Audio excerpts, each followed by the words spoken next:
Desde la Facultad de Medicina de la Universidad Central de Venezuela vamos a presentar los eventos fisiológicos más importantes que ocurren en el llamado ciclo menstrual.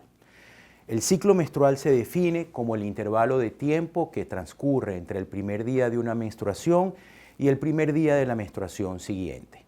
Incluye otro concepto, el de menstruación. Para que un sangrado sea catalogado como menstruación, debe cumplirse un requisito indispensable que es la ciclicidad. Esta ciclicidad está determinada por un evento relevante que es la ovulación. Es decir, que solo las mujeres que ovulan tienen sangrados cíclicos y cuando la mujer deja de ovular por diversas circunstancias, pierde la ciclicidad. El ciclo menstrual es el producto de una muy compleja interacción entre el cerebro, representado por el hipotálamo, la hipófisis, el ovario y el endometrio. Los diferentes componentes del eje reproductivo se comunican a través de hormonas.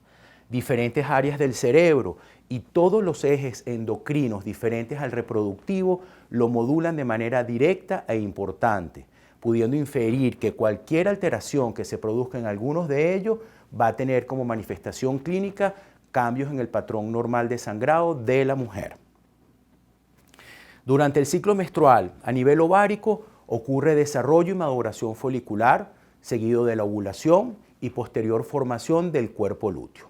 Las hormonas ováricas van a actuar de manera secuencial y ordenada sobre la mucosa endometrial, preparando el endometrio para la anidación del blastocisto en caso de que ocurra la fecundación. El ciclo menstrual dura normalmente entre 24 y 38 días. Aunque haya ciclicidad, no siempre los intervalos de tiempo son igual en todos los ciclos. La menstruación dura básicamente entre 1 y 7 días y es un sangrado predecible en la manera como se presenta, su duración y su volumen. Cada mujer tiene un ciclo menstrual propio y un patrón de sangrado personal. Las alteraciones en su patrón de sangrado es lo que la lleva a consultar al médico como señal de posible alteración. El ciclo menstrual se divide desde el punto de vista ovárico básicamente en dos fases, la fase folicular y la fase lútea, separados por un evento que es la ovulación.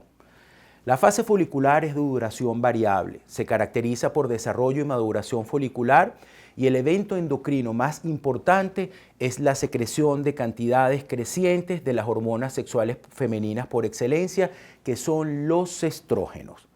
La fase lútea, a diferencia de la fase folicular, suele durar 14 días en la mayoría de las mujeres.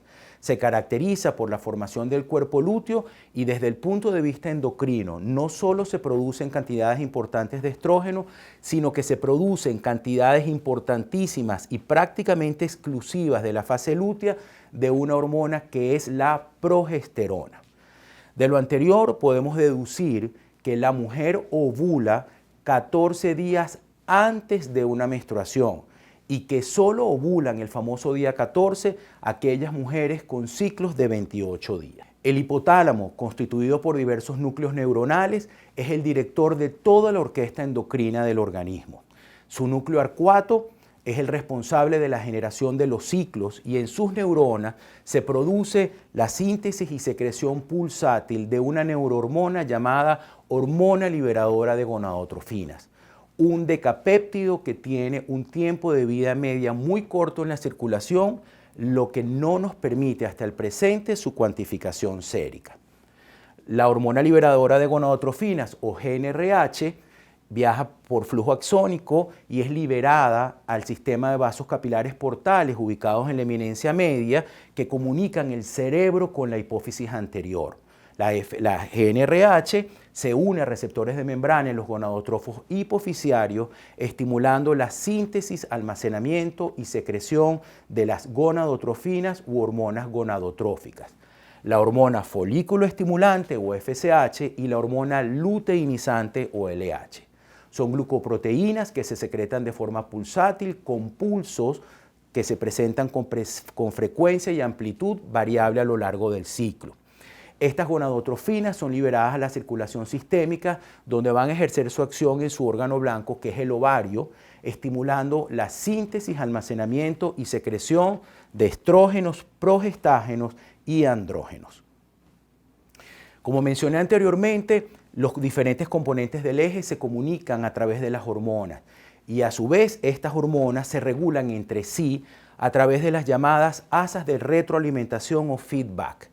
El asa de retroalimentación larga la ejercen los esteroides ováricos para regular la síntesis de gonadotrofinas y es estimuladora o inhibitoria en función del momento del ciclo. Por otro lado, el asa de retroalimentación corta y ultracorta son siempre inhibitorias. En la regulación del ciclo menstrual, diversos neurotransmisores producidos en el sistema nervioso central modulan los pulsos de secreción de la GnRH a nivel hipotalámico, pudiendo inferir que cualquier alteración de naturaleza orgánica o funcional que ocurra arriba en el cerebro va a manifestarse clínicamente como trastornos menstruales en la mujer. Otras sustancias importantes en la regulación del ciclo menstrual son los opioides endógenos, específicamente o de manera más importante las beta-endorfinas, que cuando se producen en grandes cantidades, como ocurre en los casos de las mujeres atletas y bailarinas, inhiben la secreción de la GnRH a nivel del hipotálamo, pudiendo condicionar cuadros de hipoestrogenismo crónicos con consecuencias deleterias en la salud de la mujer. Hay una familia de péptidos representados por la activina, la inhibina y la folistatina. Estas proteínas son sintetizadas principalmente en las células de la granulosa del aparato folicular y van a regular en la hipófisis la secreción de la FSH y a nivel ovárico van a modular en las células de la teca y de la granulosa la respuesta a las gonadotrofinas. Ahora vamos a mencionar los eventos más relevantes que ocurren en el ovario durante el ciclo menstrual. El inicio del crecimiento folicular es independiente de la acción de las gonadotrofinas.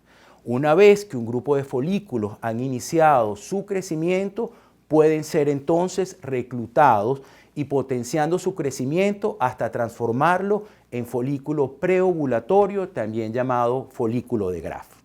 Durante la fase folicular, el folículo primordial de apenas unas micras y constituido por un ovocito detenido en profase meiótica y rodeado por un grupo de células cubicoplanas de la granulosa, comienza su proceso de crecimiento.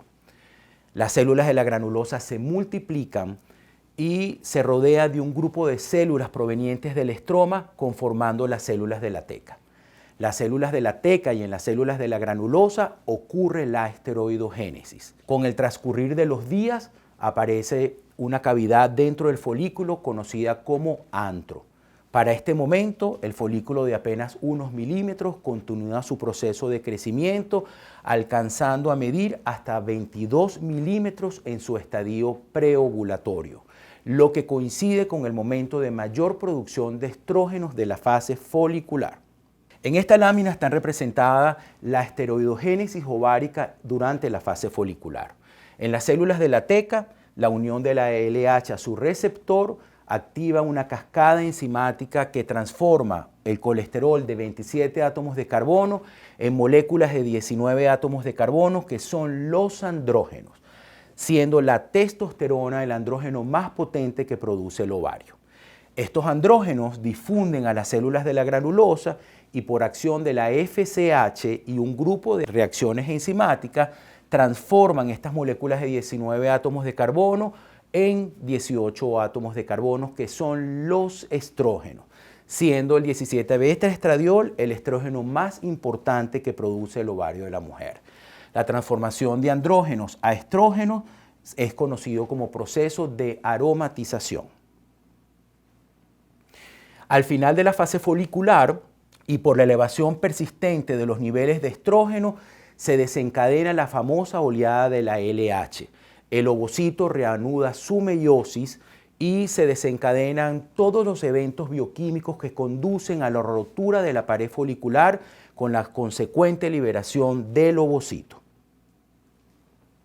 La ovulación ocurre inexorablemente 12 horas posterior al pico de la LH. Al final de la fase folicular aparecen receptores de la LH en las células de la granulosa, lo que coincide con una pequeña secreción preovulatoria de progesterona. El folículo que ovuló se transforma en cuerpo lúteo o cuerpo amarillo y va a asumir la responsabilidad de la esteroidogénesis en esta fase del ciclo menstrual.